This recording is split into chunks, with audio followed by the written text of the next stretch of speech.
प्रतियोगी परीक्षाओं का हिस्सा हमें क्यों बनना चाहिए? पहले खुद से इस सवाल का जवाब पूछें। परीक्षा किसी फैमिली मेंबर के कहने पर दे रहे हैं या किसी दोस्त के कहने पर दे रहे हैं? या आप ऐसा कदम तो नहीं उठा रहे कि हमारे जो दोस्त हैं, जो मित्र हैं, जो साथी हैं, वो परीक्षा दे रहे हैं इसलिए हम अपनी परीक्षा भी दे रहे हैं? या फिर वाकई में आप कुछ बनना चाहते हैं? इन सवालों के जवाबों को समझने की अत्यंत ही ज़रूरत है साथियों। परीक्षा तभी दें जब आपको लक्ष्य स्पष्ट हो। क्या करना है, क्या नहीं करना है, यह अवश्य ही तय कर लें। किसी विशेष परीक्षा की तैयारी करने से पहले यह एक दृढ़ संकल्प लें कि हमें 100% मेहनत करके इस लक्ष्य को पाना है।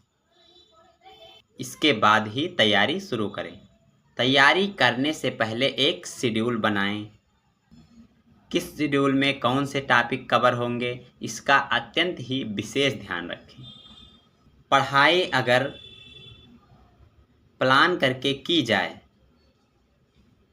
और सख्ती से उसे फॉलो किया जाए तो 50% रास्ता यहीं पर साफ हो जाता है कि आप उस लक्ष्य तक पहुंच सकते हैं। और यही वजह है कि प्लानिंग सफलता का प्रथम चरण होता है, जो इंसान को उसके लक्ष्य तक लेकर जाता है। इसलिए इन बातों का विशेष ही ध्यान रखें। जो भी प्लानिंग आपने बनाई है उसको पूरा करने के लिए टाइम का मैनेजमेंट करना अति ही आवश्यक है। टाइम मैनेजमेंट के साथ ही यह भी विशेष ध्यान रखें दोस्तों कि अपने आप को फ्रेश और एनर्जेटिक कैसे रखना है। आप लगातार पढ़ाई नहीं कर सकते।